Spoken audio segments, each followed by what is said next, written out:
We recognize that CVUUS gathers on the land of the Western Abenaki people. We respect their spiritual relationship to the land, and we hope to learn from them how we can live together in balance with the earth. And I'd like to let you know that one way we can learn more is by attending the Vermont's Native American Community for the Abenaki Heritage Weekend and Arts Marketplace on June 29 and 30 at the Lake Champlain Maritime Museum to explore Abenaki perspectives on life in the Champlain Valley. Activities include storytelling, craft demonstrations, drumming, singing, and more.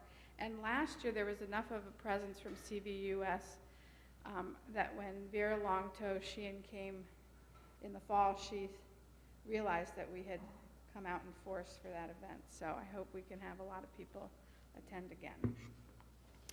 Welcome to the Champlain Valley Unitarian Universalist Society on this final Sunday in April. Welcome to those of you here in our sanctuary. Your smiles were so great as we sang that gathering song. Those of you on Zoom, and those who might find us later on the website. I'm Ellen Flight, a member of the worship team, and I'm your worship associate this morning. Today is one of the Sundays when we welcome a visitor to be our worship leader, and Bill Vitek joins us this morning. And you can read it. There's a nice paragraph in the order of service about his work at Middlebury College and beyond. So I invite you to read that. And his message this morning is called Mix It Up, with an exclamation point. Over the last few weeks, I have had things mixed up as I have had cataract surgery in both my eyes. After decades of wearing glasses and then contacts and then glasses, you can see that I no longer need to wear glasses except for very small print. It's quite amazing. Although I never really felt the glasses on my face when I pass a mirror or something, or see myself on Zoom, which still sometimes happens. I can read the clock across the room in the middle of the night without reaching for glasses. And the day after that second surgery, I discovered the artist's signature in a print in my bathroom that I have looked at daily for more than 5 years. There it was. As others have remarked to me before, color seems brighter and the leaves are crisper on trees. This is the perfect season to have new eyes and a new perspective on the world. It is a privilege to live in a time and place where such surgery is available to me. And there's even a little magic too. The new lens in my left eye is for middle distance, and the new lens in my right eye is for long distance. And my brain already has integrated the two, so I have 20/25 vision when I look out, when I went back to the doctor for an eye test. So quite amazing what the human brain is able to do. It's been a great reminder to appreciate the availability of modern medicines and to take time to bring new perspective into my life and mix it up periodically. Bill's going to do our call to worship.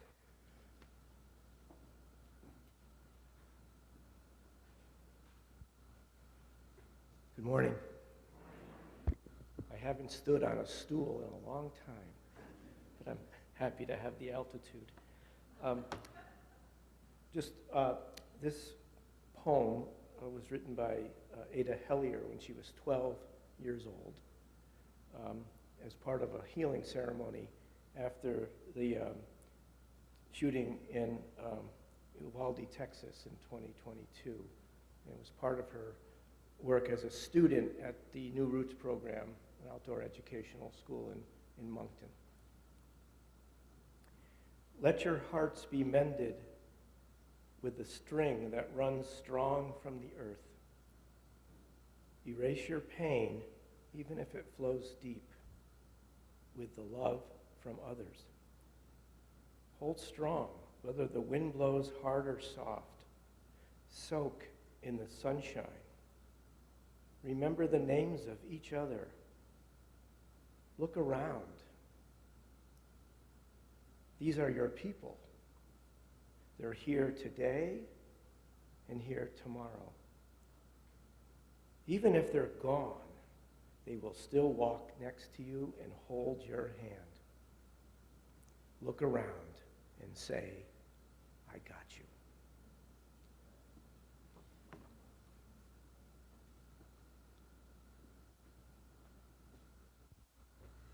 I invite the Reverend Tricia to come up to light our chalice while we say the chalice lighting. It's not often that we invite one of our contract administrators out of the congregation up to the chancel, but it's nice to be able to do that this morning. So it's in your order of service and on the screen. If you'll join me. Let us be like that first hint of green, renewed by the warmth of the sun's rays, and ready to emerge with a new energy, ready to face the day. We light this chalice, glimmer to our space. And now join us and stand as you are able to sing the hymn 163. Kai Fukuda will be playing, and we have the house band accompanying us this morning as well. So number 163 in the gray hymnal.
I'm back.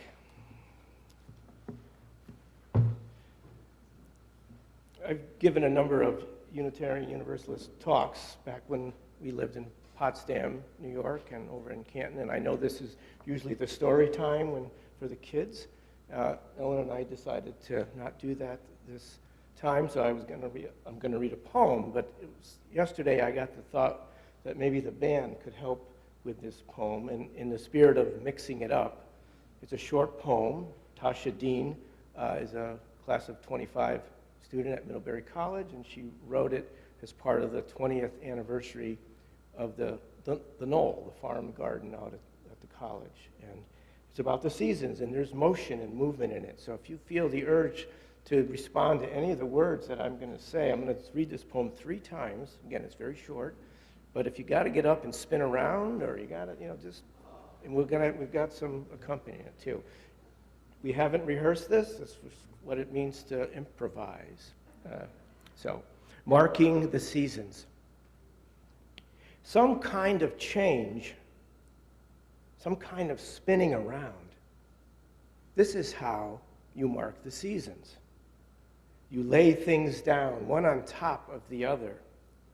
Layer once, twice, over and over. And maybe, if you're feeling it, you spin around 2 times. Multiple hands grasping, holding, working. That feels better. Multiple voices weaving, listening, caring, sharing. This is closer. Can you reach it? Feel it? Touch it? Believe it?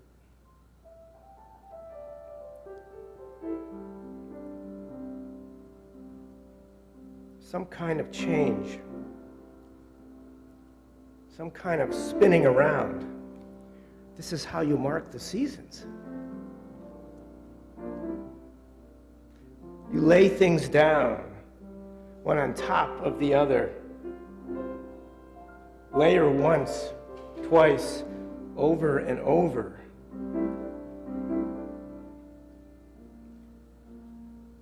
And maybe if you're feeling it, you spin around 2 times. Multiple hands, yeah, Anne. Grasping, holding, working. That feels better. Multiple voices, weaving, listening, caring, sharing. This is closer. Can you reach it? Feel it? Touch it? Believe it?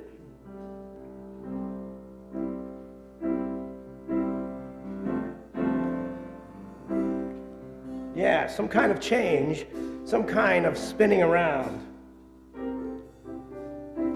This is how you mark the seasons. You lay things down on top of the other, layer once, twice, over and over. And maybe if you're feeling it, you spin around 2 times. Multiple hands grasping, holding, working. That feels better. Multiple voices, weaving, listening, caring, sharing. This is closer. Can you reach it? Feel it? Touch it? Believe it?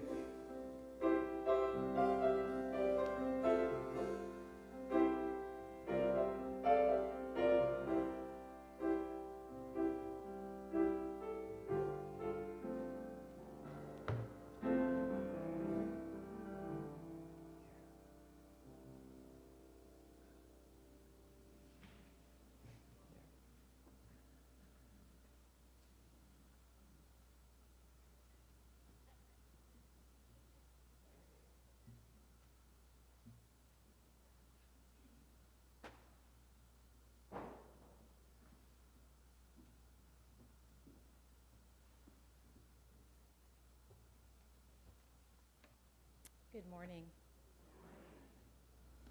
I am not Anna Martinez. She is my daughter. And with permission, I am providing her testimonial to you this morning. There she is. Anna is now 33. She participated in RE through the Coming of Age program here. She's married. They have 3 children under the age of 7. She's in her 10th year of teaching and going to graduate school. So when we talked about a testimonial for Love in Action, she wrote back and said, I am love in action. Okay.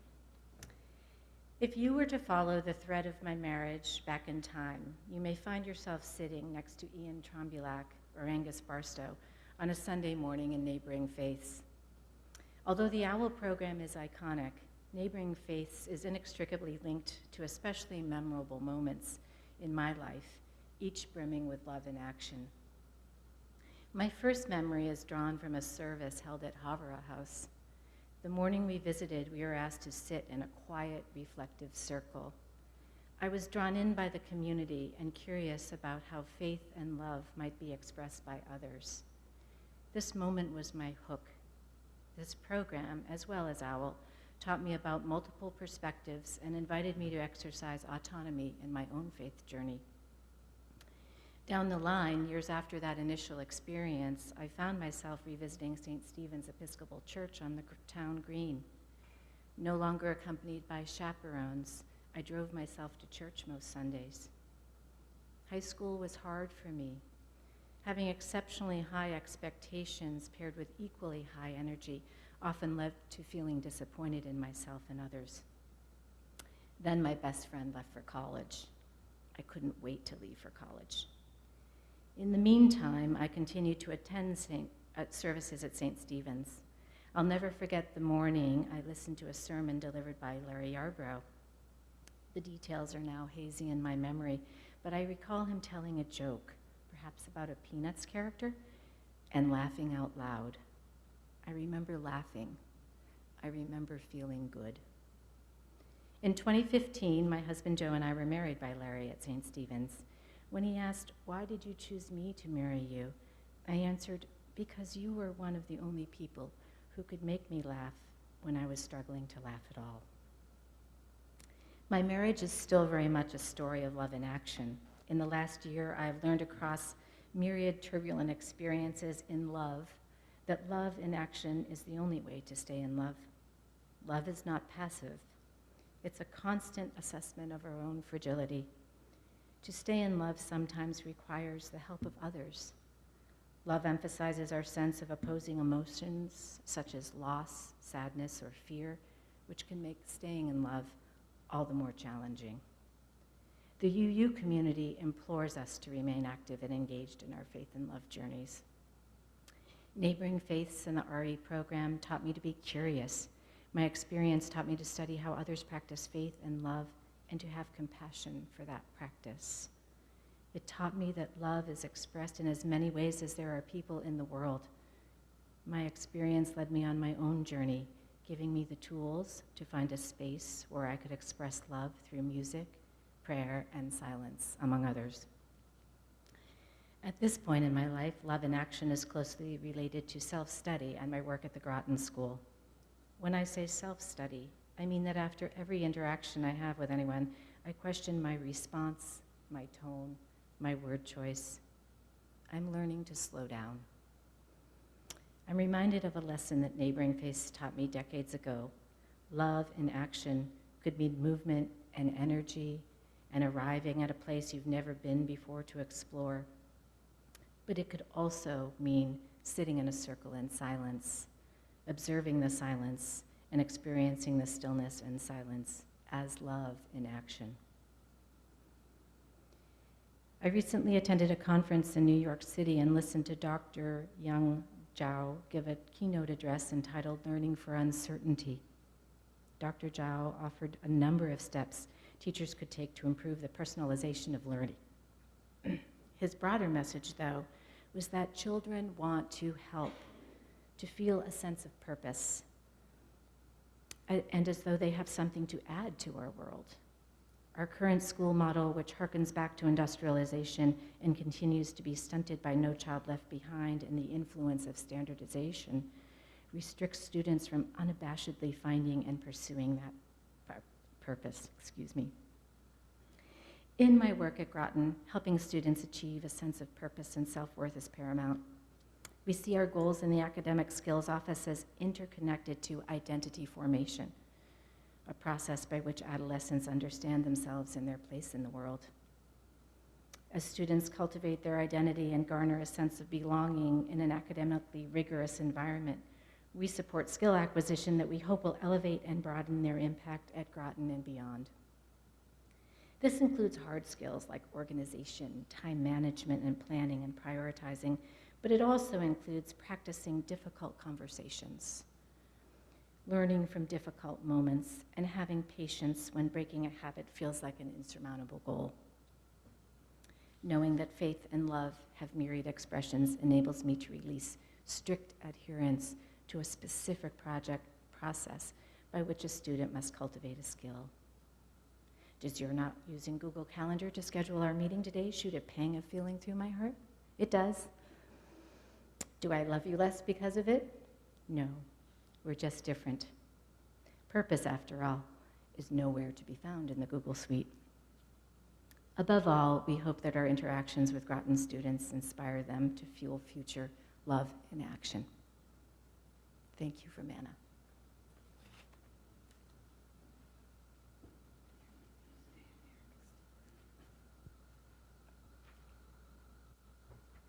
We have several pathways to connection, and Heidi and Steve are going to start us off.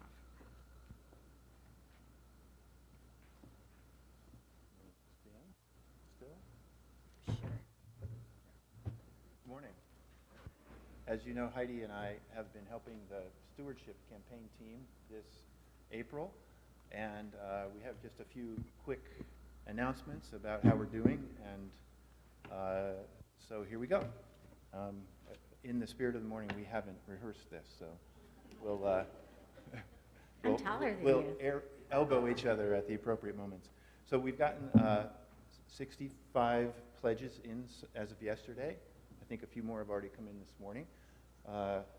And they're represented by stickers on our great little poster here, our Love in Action poster, and a couple of sort of highlights about those pledges is that 7 are from people new to us, or at least new pledgers, so that represents growth here and good news about expanding the number of us supporting the congregation.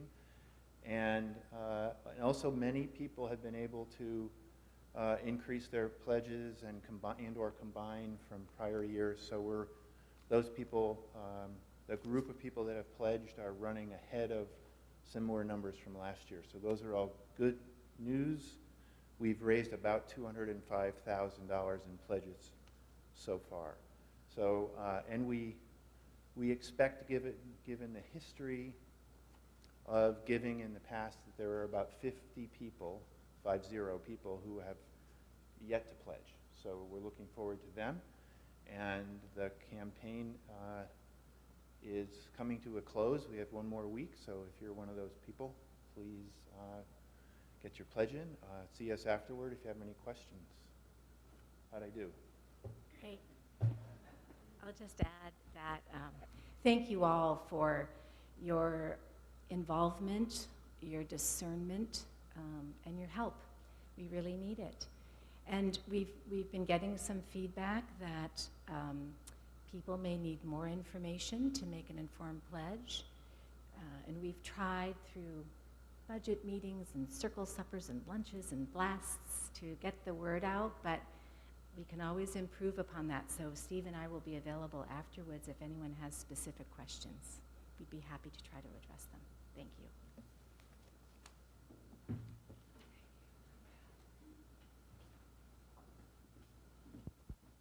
Elio has an announcement for us as a pathway for us to connect with one another and our wider community. Hey y'all. So Migrant Justice is doing an awesome picket this Wednesday in Williston. They are calling for a one-day boycott of Hannaford and for folks to join the picket line. They've been campaigning for about 5 years now to get Hannaford to sign on to the Milk with Dignity pledge, which is, it's a set of worker-created labor standards. Ben and Jerry signed on to it a couple years ago. It has absolutely changed the game in terms of labor rights. Their request is that you do not shop at Hannaford's this Wednesday, and that if you are able, that you join them on the picket line this Wednesday up in Williston, anytime from 7 in the morning to 11 at night. Cool. Thank you. Oh, yes. It's the same day as International Workers' Day, yeah, to honor the day. Thank you. Yeah, that's key.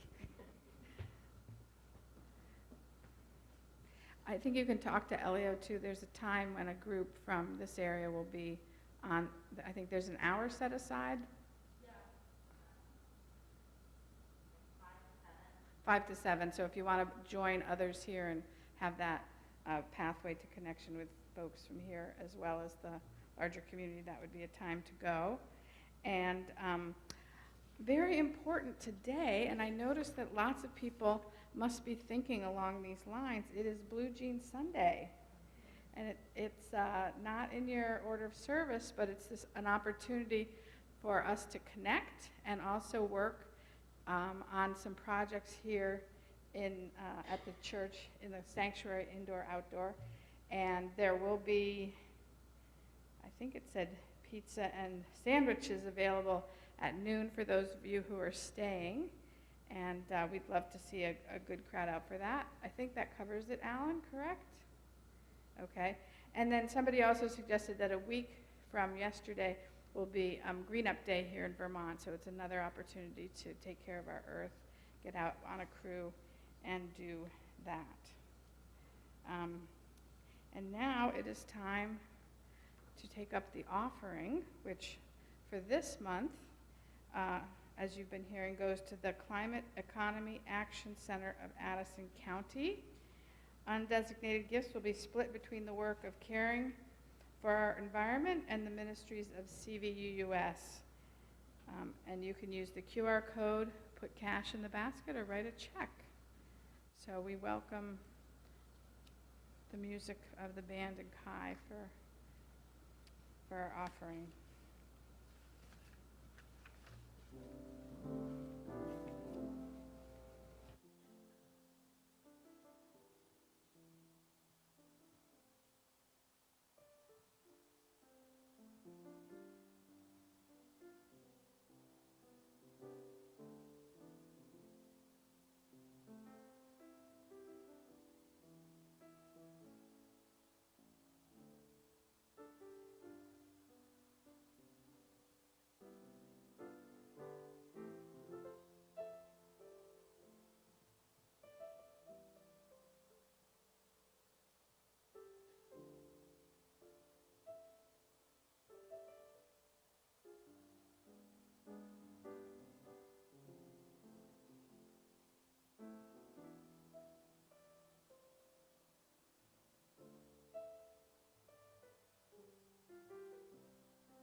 We have quite a few yellow cards today, a whole deck. But there's one more connection piece to share, which is that the new UU will be meeting at noon in the Blue Room. So if that's something you'll be doing, please join there. There's so many I can't sort them. I'm just going to read them as they came in the stack. So from Carl Lindholm, our beloved former accompanist Chuck Miller wrote yesterday from his home in Florida. I have just been contracted as a piano accompanist for the UU Church of Clearwater. The church has a great choir conductor and a Steinway grand for me to play. It's perfect for me because it's 3 Sundays a month and I can play what I want, just like at CVUUS. Congratulations, Chuck. Blessed be, says Carl Lindholm. Whoops.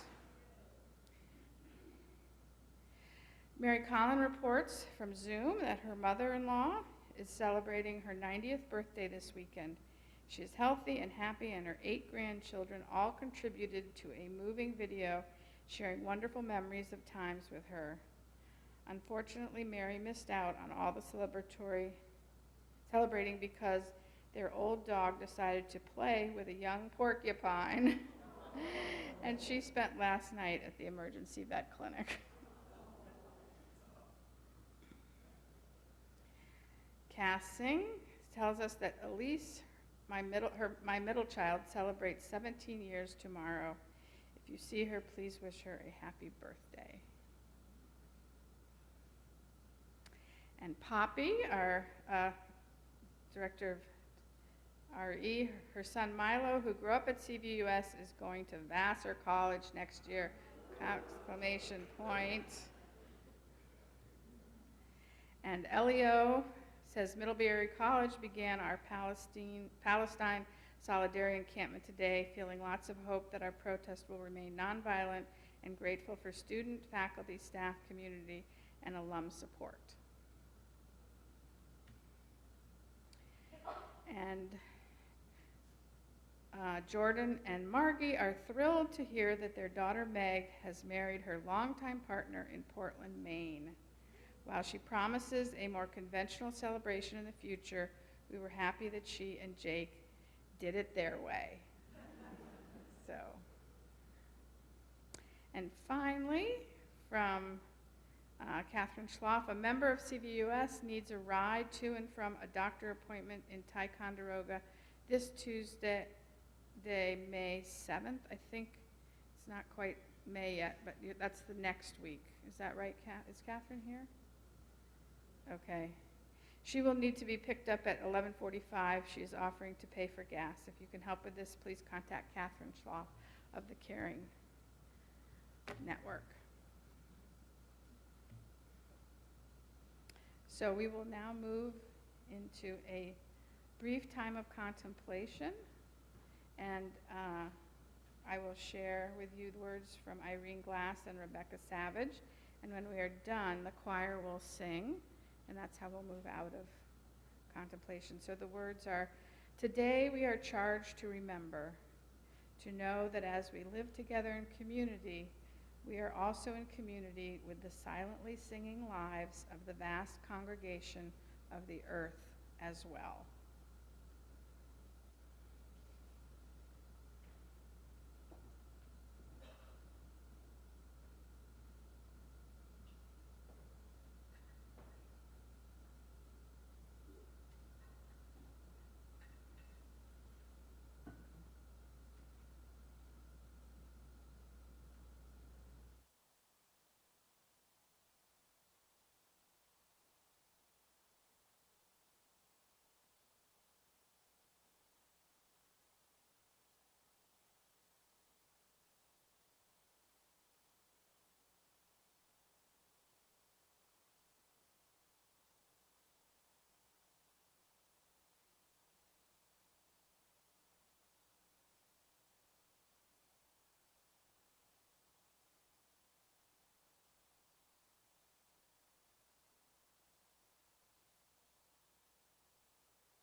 Our reading this morning is from Henry David Thoreau's Walking.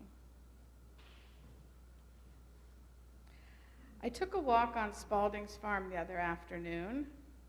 I saw the setting sun lighting up the opposite side of a stately pine wood. Its golden rays straggled into the aisles of the wood as into some noble hall.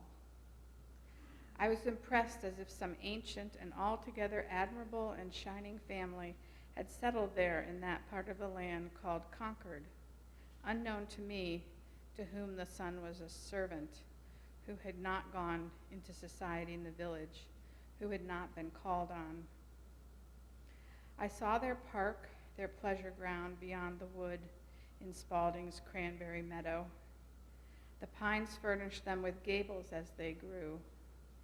Their house was not obvious to vision. The trees grew through it. I did not know whether the sounds of a suppressed hilarity, I did not know whether I heard the sounds of a suppressed hilarity or not. They seemed to recline on the sunbeams. They have sons and daughters. They are quite well. The farmer's cart path, which leads directly through their hall, does not in the least put them out, as the muddy bottom of a pool is sometimes seen through the reflected sky. They never heard of Spaulding, and they do not know that he is their neighbor. Notwithstanding, I heard him whistle as he drove his team through the house. Nothing can equal the serenity of their lives. Their coat of arms is simply a lichen. I saw it painted on the pines and oaks. Their attics were in the tops of the trees. There are no politics. There is no noise of labor. I did not perceive that they were weaving or spinning. Yet I did detect, when the wind lulled, and hearing as done away, the finest imaginable sweet musical hum, as of a distant hive in May, which perchance was the sound of their thinking. They had no idle thoughts, and no one without could see their work, for their industry was not in knots and excrescences embayed. But I find it difficult to remember them. They fade irrevocably out of my mind when, even now, while I speak and endeavor to recall them and recollect myself. It is only after a long and serious effort to recollect my best thoughts that I become again aware of their cohabitancy. If it were not for such families as this, I think I should move out of Concord.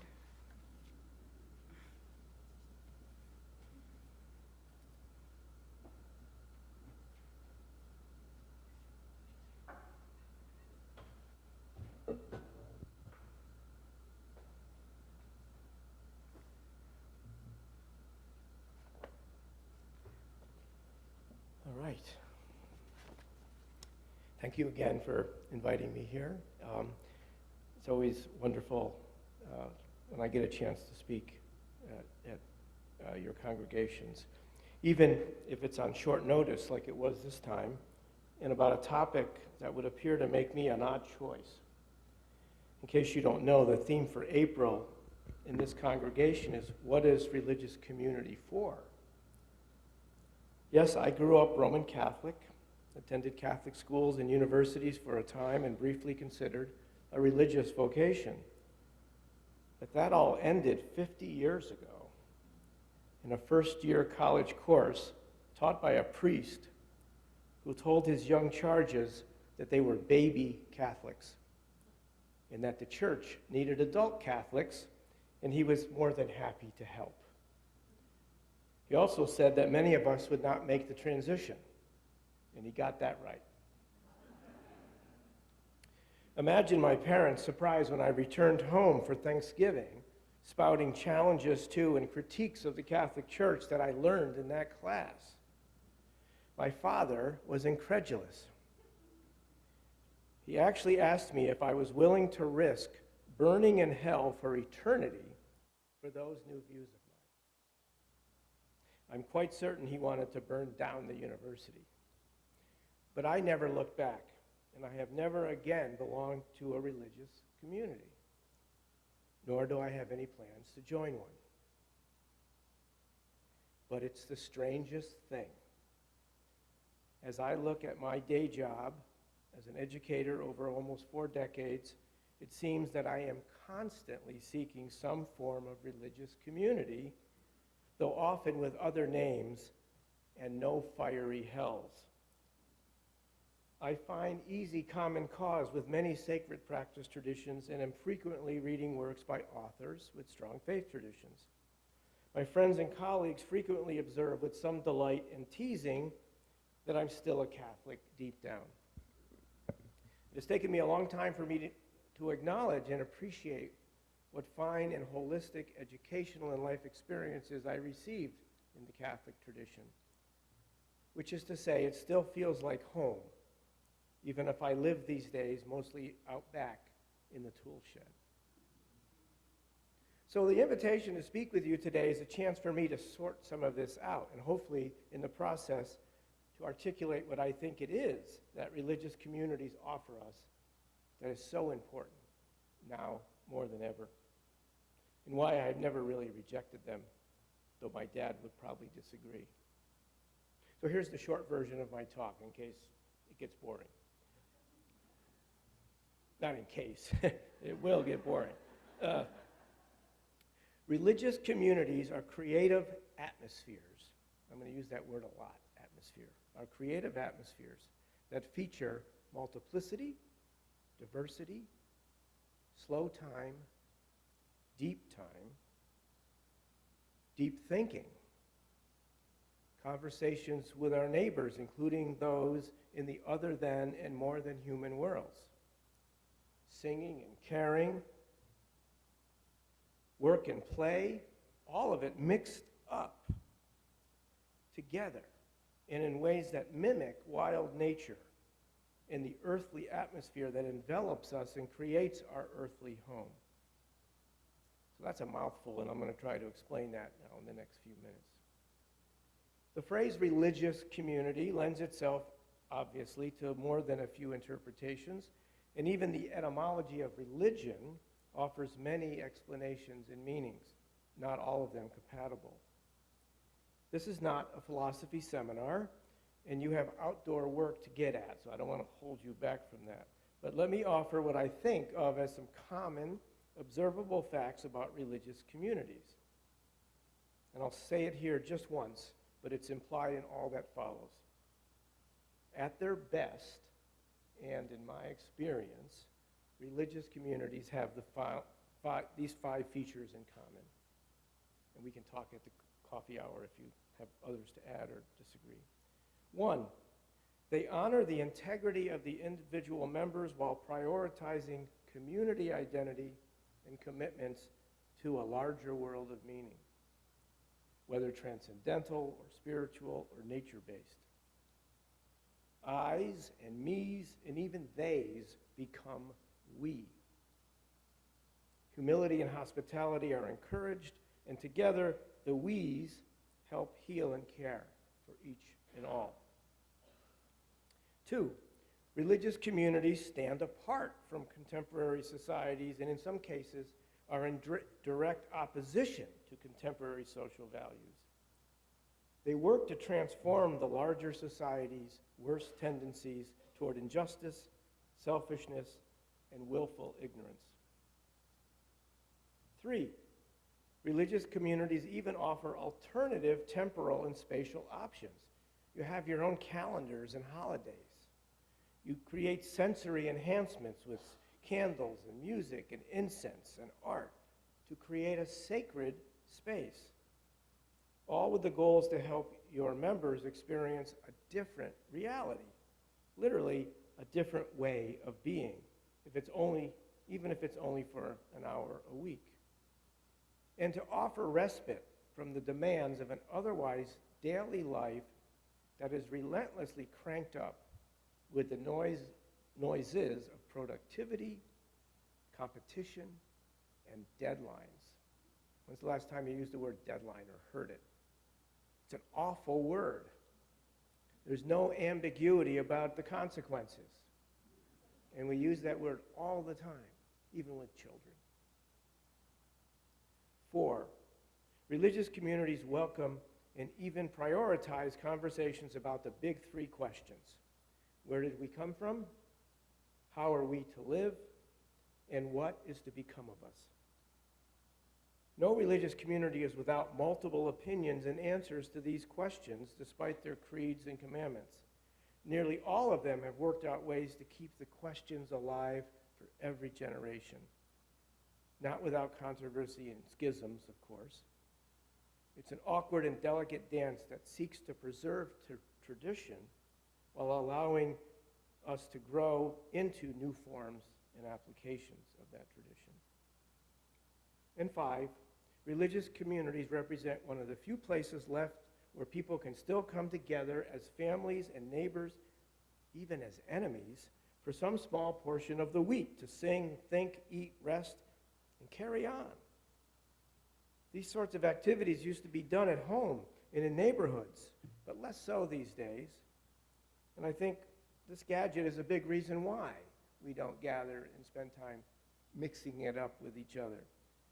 But I think this isolation and distancing that many of us feel and notice and feel in our own selves and in those we love started a long time before these. So as I started to assemble this list, and thanks to a book I'm currently reading, I noticed that the mixing one finds in religious communities is not unlike the mixing of gases in our atmosphere, or the mixing we see in healthy ecosystems. Myriad species above and below the ground, minerals and water together, cycling, competing, cooperating, all energized by sunlight and the photosynthetic superpower of plants. Here's the book I'm reading. I'll show it to you later. According to Emmanuel Kocha in his 2017 book, The Life of Plants, A Metaphysics of Mixture, all life arises from mixture in atmospheres of mixture, and plants are the most important and influential mixers of all time. They eat sunlight and burp oxygen. They've been at it on land for almost 500 million years. And according to a new study, there are 435,000 varieties of plants on land alone. They destabilize the atmosphere. It's called the oxygen catastrophe. But in doing so, they created habitats for many, many other life forms while keeping the atmosphere conducive to life. They live in 2 places at once, above the ground and below the ground. Oh, what's up with that? That's hard to do. Can you imagine it? They make symbiotic friendships, and they create food, beauty, shelter, music, medicine, and fuel for so many others. They even mix up the temporal scales. They're annuals, they're biennials, they're perennials. They don't shout about it or lord it over the rest of us, but they'll outcompete us every time if we insist on a contest with them. They simply know more and have way more experience living in communities. So this mixing, and you all do it with your gardens and your plants and your lawn, which maybe you don't like sometimes, but this mixing of plants and soils and minerals and microbes and gases and sunlight and water is life's testament to mixing things up with improvisation and resilience and creativity. It's wild and unruly all the way down. It's the wildness that preserves the world, as Henry David Thoreau proclaimed in that 1851 essay. It's the tangled bank along a stream described on the last pages of Charles Darwin's 1859 classic Origin of Species, wherein so simple a beginning, endless forms, most beautiful and most wonderful, have been and are being evolved. And in the work of another Charlie Parker, who solo in a late-night jam session when he was just 22 years old helped give birth to bebop, a new musical form. It's an endless net of threads studded with crystal beads, proclaims an ancient hymn in the Rig Veda. It's the rhythm of being, in contemporary theologian Ramon Paniker's danceable phrase. Well, that's the good news. But if only this mixing were more available elsewhere in our everyday lives. There, it seems, life is more ordered and fractured and sped up. That's why it feels so good to be here. It's different than where we're going to go tomorrow when we go back to work or wherever we go.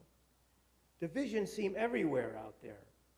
And not just recently, but for thousands of years. The origins and practice of agriculture seem to have had an outside influence on how we've come to organize the rest of society. 10 to 12,000 years ago, in many places around the planet, our ancestors began selecting just a few plants and animals for their diets, our diets, and condemning the rest of plants and animals, conveniently called, what do we call the plants we don't like? Weeds. What do we call the animals we don't like? Predators or pests. They condemn them to eviction, eradication, and extinction. We've done a pretty good job, sadly. Those early farmers and their offspring began to divide the world into ever smaller pieces, and eventually professions and fields. Let's think about this word field for a minute. We know what a field of corn is. We know what a field of wheat and rice are. But we call what we study our fields of study, right? So we go to any college, all those different departments. And what do we call it when we make a new discovery in our field? We call it breaking new ground. We also use it to describe battlefields and athletic fields. In all of our use of the word fields, competition is favored over cooperation, resulting in a few winners and mostly losers. To get a glimpse, just walk through any town or city on the planet or through a college campus. There's a building for everything. One for food, one for art, one for theater, one for books, one for worship, or one for each version of worship, one for classrooms, one for healing, one for governing, and on and on. We're also expected to hand our children over to professional teachers, and I know some of you are, and I am, okay, we're not talking bad about them, but we're required to turn them over before they turn 5, so they can sit in classrooms where they get segregated by age and eventually by rigorous grading, which is weeding of another sort. They spend more and more time preparing for a career and making a living instead of learning how to live a life. And if you've ever wondered, and I've looked it up for this talk, if you've ever wondered about the etymology of the word career, you won't be surprised to learn that it comes from a Greek word that means to run at full speed in a circle. And that's no joke.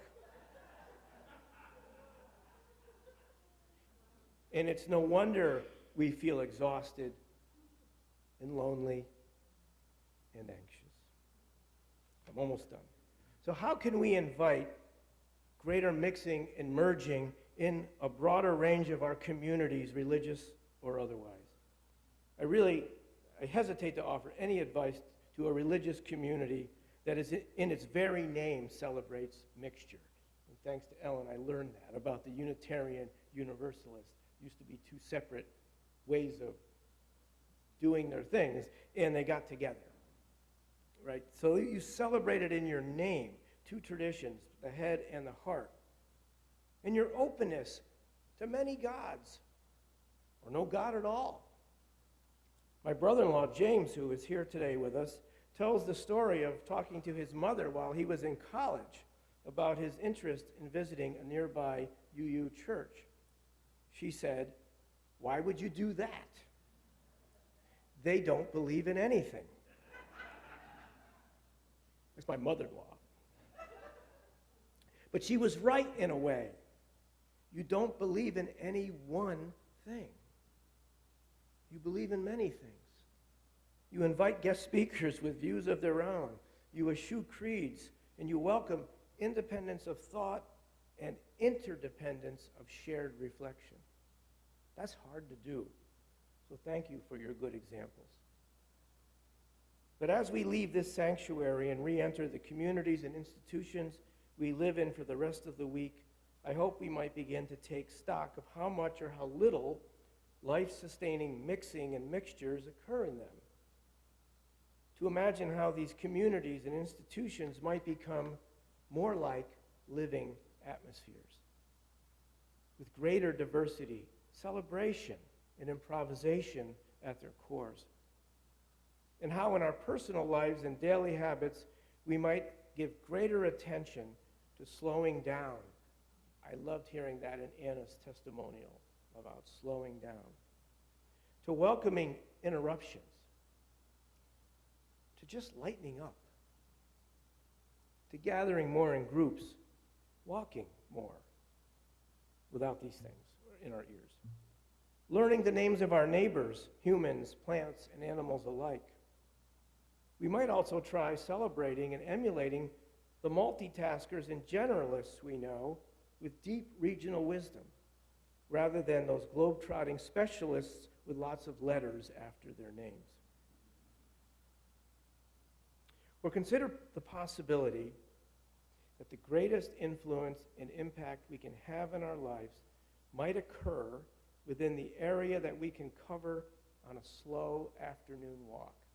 Make that space where you can possibly do your greatest work with your neighbors, wherever you are. Because wherever you are, you'll find all the problems in the world where you are.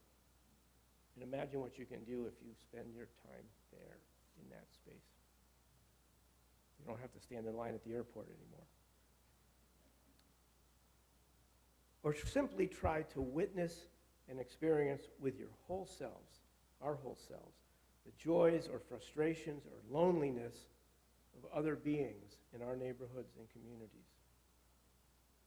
So here's how a Middlebury College student summed it up in a final reflection paper last semester.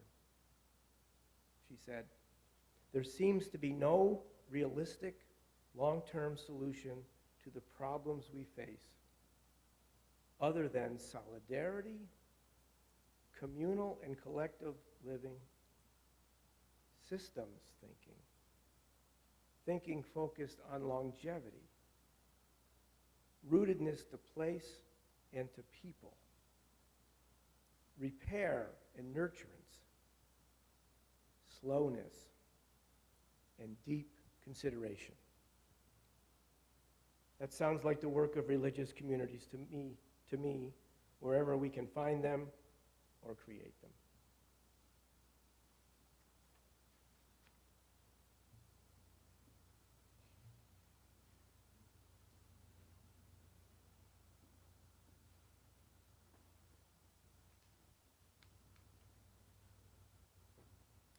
We'll now join in singing Wake Now My Senses, number 298, in the gray hymnal or on the screen.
This is a short poem by Langston Hughes called Motto.